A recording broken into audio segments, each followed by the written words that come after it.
That's the time that he was clean for a little bit. And we figured it was just, he was going in. He wanted it one last time before he went in, one last time before I go in. I'm going for 5 years. Let me do this one last time. And that last time was his last time.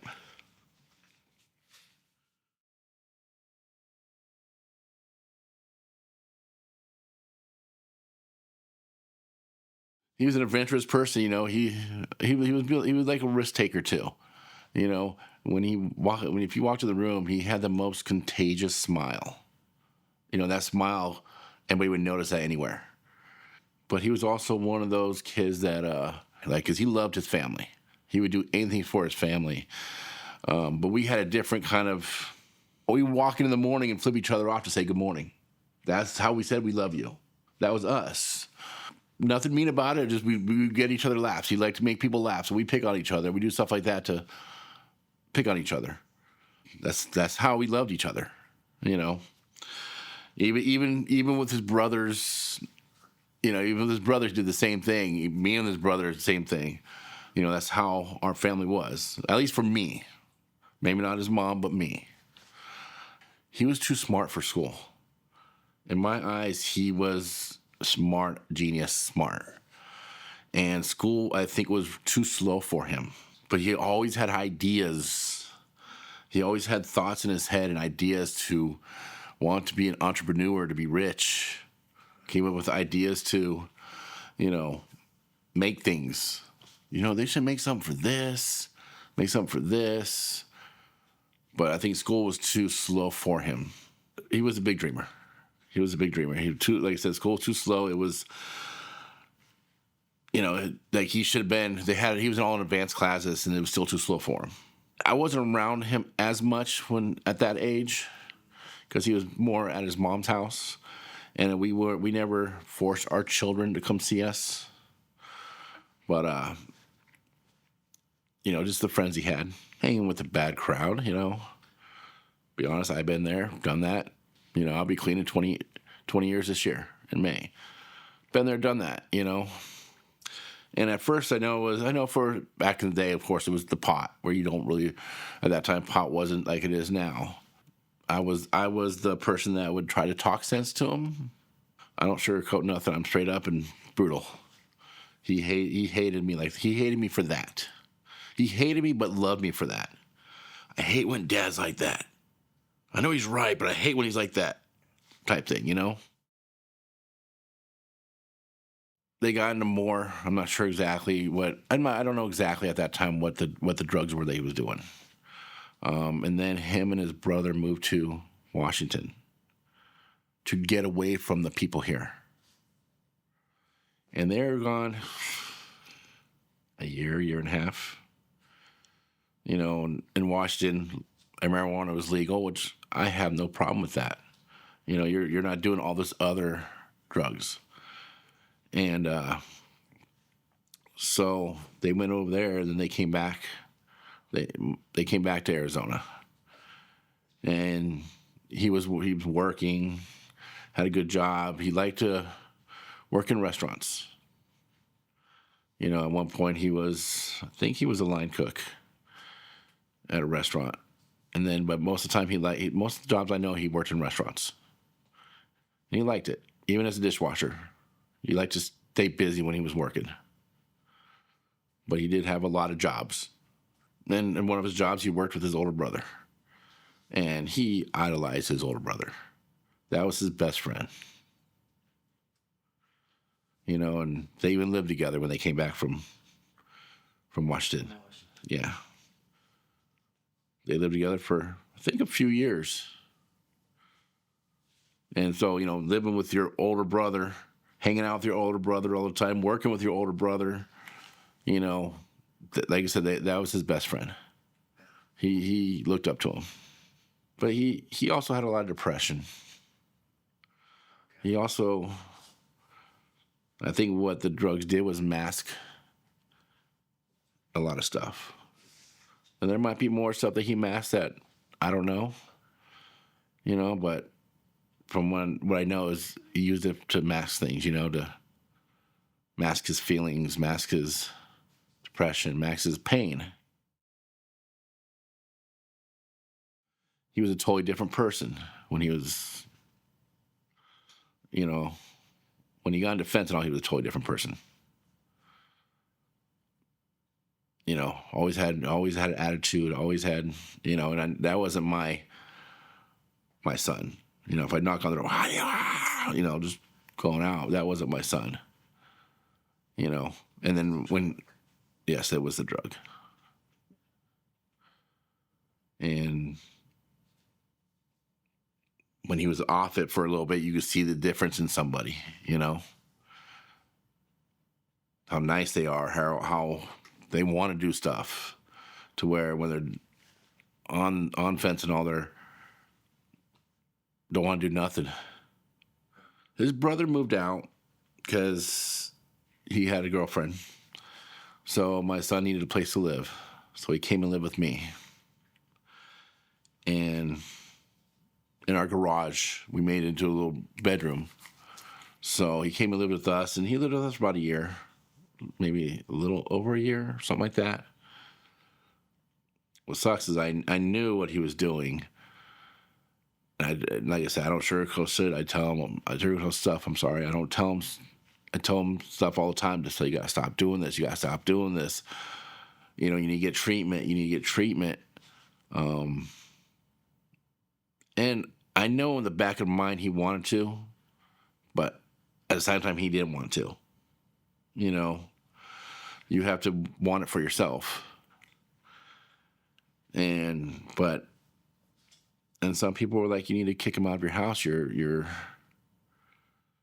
saying it's okay for him to do this. And I'm like, I'll never let my kids live on the streets.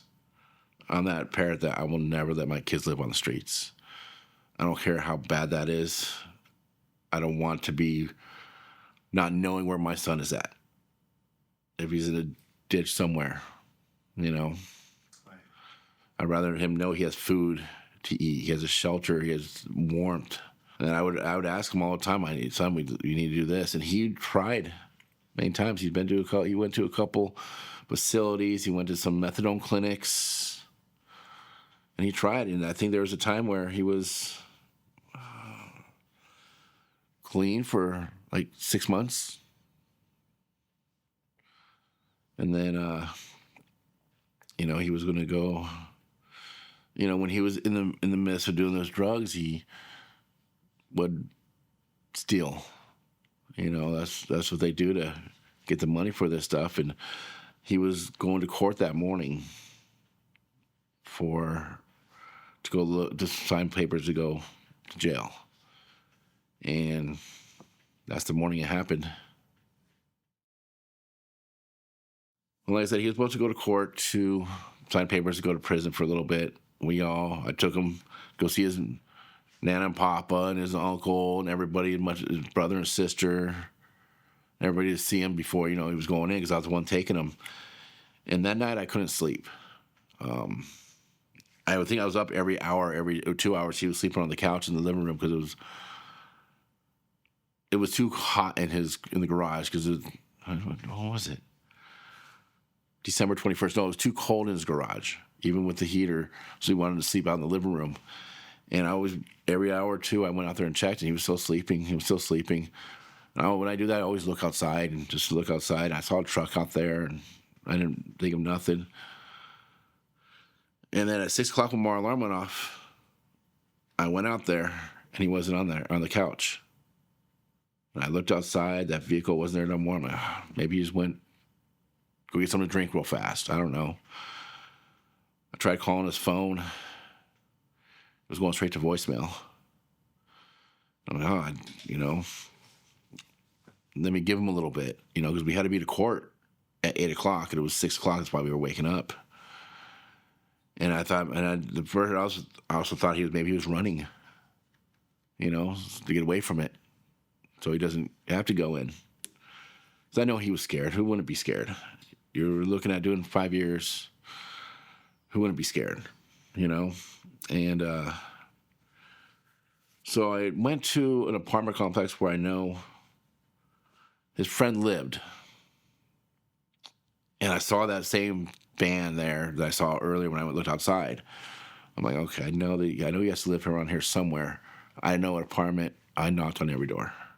Finally, somebody answered, and I say, "Hey, is my son Timothy here?" And he goes, "No, he's at the hospital." Just cordial like that. "No, he's at the hospital." "Oh, okay." I took off, went to the hospital, which the hospital was, 5 minutes from my house.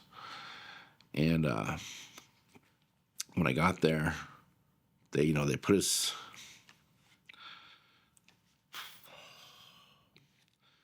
in a room and told us that he was found and he wasn't breathing for at least 8 minutes. But they got him breathing again. He's on life support, and but more than likely brain dead because of the oxygen to the brain. And when I got the report from the ambulance, it said they left my house in front of my house at 5:55. And I woke up at 6, so I just missed everything. Because he overdosed in his friend's car in front of my house, and I never knew about it at all. And the worst part was making the call to everybody. Yeah.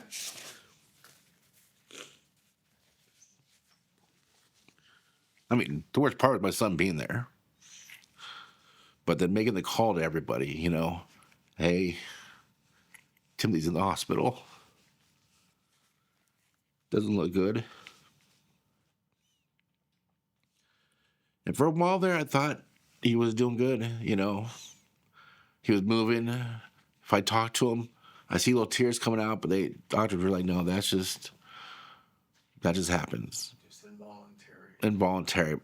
I didn't see it that way. Because when he was looking at it, the eyes were looking at me, and I would say, "Son, I love you. Wish it wouldn't happen." And, you see a little water come down. Like, in my mind, he was crying because he saw how much he was hurting us. They said different, but that was still my mind. That's still what I believe. And he was moving a little bit, but they said it was all involuntary.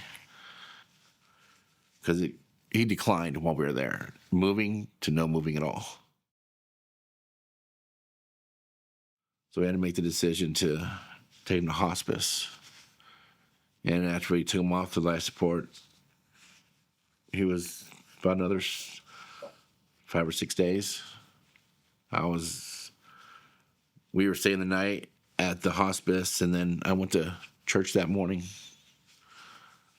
on a Sunday morning, and I was like, it sucked because I was like, "Hey, God, I don't want my son to suffer, so can you kind of make this a little quick?" And then my phone goes off at the same time, and I look at my phone, and it says, "You need to hurry up and get back to hospice." I'm like, "Not that quick, son. Not that quick, God, not that quick." I wanted to be there. By the time I got there, he was gone.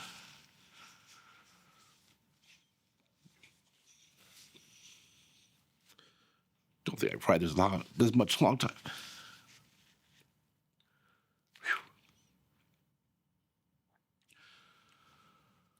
Oh, I miss him.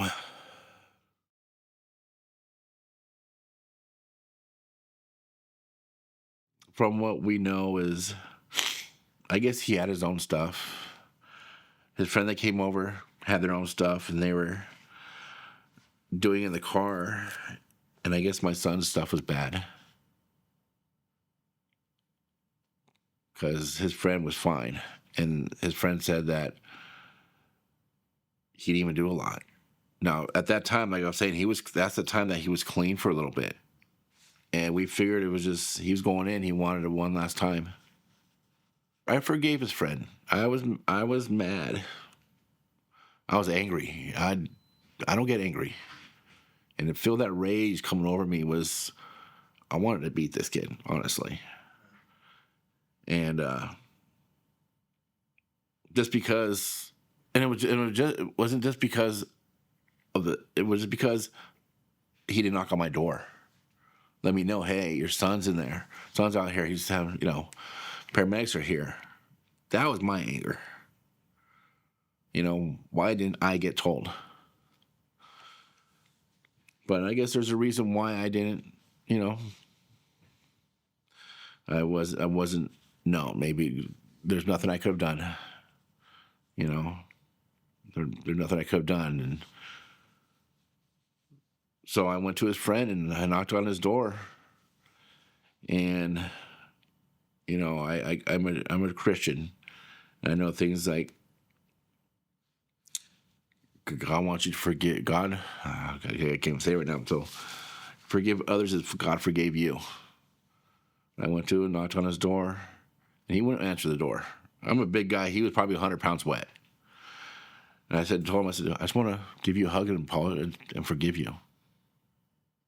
That's what I want to do. And he opened the door.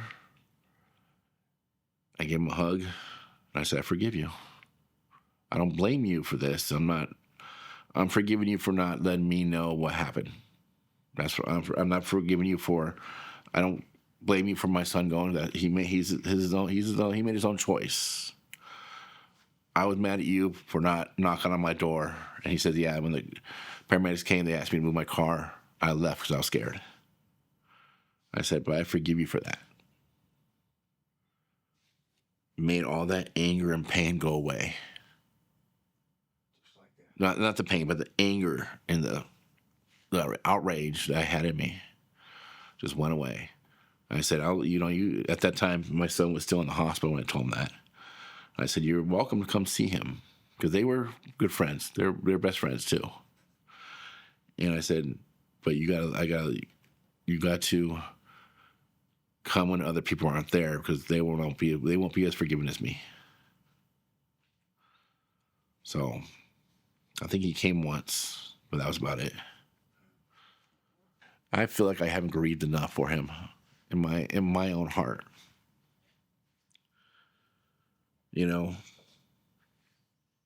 it's hard for me to cry. Like I said, I've cried this, for a year.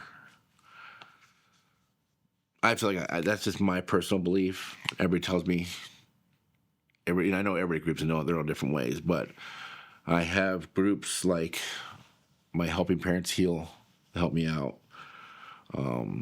I got church I go to, and I go to church every week. I have a church group that I do go to. My son passed on a Sunday. I went to my first Helping Parents Heal group that Saturday because I wanted to start getting all the information to heal and not be in a depression. Yeah. I didn't want to be in a depressed state. I have other kids I had to worry about, younger kids too. And family I had to worry about. So I didn't want to be in a depressed state, so I wanted to get as much knowledge as I can to heal. Every month they have meetings down here. They have meetings, in Florida. I know they have meetings in Tucson. So I know they have them everywhere. And so I go to that meeting every month too. And what we do is, they have a special speaker or something like that, where they speak about. And then, so it's 2 hours long. And then for the last hour, you bring a picture of your child and you talk about your child. How he was, for the next hour, you get in little groups and you guys all talk about your child. And that's, to me, keeping your child alive. Keeping your child alive. Talking about them instead of keeping them in. And that's what's helped me a lot.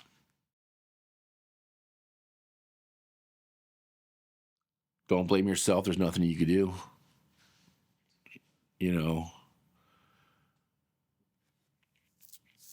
Because if we were able to all save our children, we all would. So there's nothing that we could do, and that we know. I know that everybody's in grief, everybody's hurting, but they need to get grief counseling or help to help yourself at that time too, because your child wouldn't want you grieving. They wouldn't want you in pain. They would want you to live life. You know, they'd probably, in my eyes, my son watches me every day. He sees the good I do. And I talk to him every day. And I get signs from him all the time. You know, I'll ask him questions and I'll tell him, you know, we had a GoFundMe for him. And for the GoFundMe, we had enough money to, you know, get him a niche at a cemetery in Scottsdale. And so we got the plate and everything, and I took a picture of it, and I showed his picture, I have a picture of him, and hey, son, this is what it looks like. I know you can see anyways, it's just I'm being stupid, son. If you like this, I want my phone to go off at 1:11 today. I want you to know, I want you to know, if you like this snitch that we got you, I want my phone to go off at 1:11 today. And I'm working at work, and all of a sudden my phone goes, bing! I was like, who is it? And when it was lit up, it was 1:11. I'm like, and that's made me cry, like, oh, son. You know? It was a text message, but it went off at 1:11. And I said, oh, my son, you love that? Awesome. This is for you. And then do something special every year. You know, that my son's birthday was a couple weeks ago. And we went to his niche at the cemetery. It was me, my mom and dad, you know, my family, his brother and sister, his other brother and sister, his mom. And we went out, grabbed a couple of tables, and his uncles, his uncles and aunt, nephew. Grabbed some tables, and we all did like a little potluck. And sat there at the cemetery and ate, and then had cupcakes saying happy birthday to him. Like, you know, he was right there with us. He didn't blow out the candle, though. I wish he'd have blown out the candle, but like I said, I take that as a sign from my son. So when I see, because that's his birthday, 1:11, so that's why I asked for 1:11. And it went off, and every time you know, or it's happened to glance, I'm busy.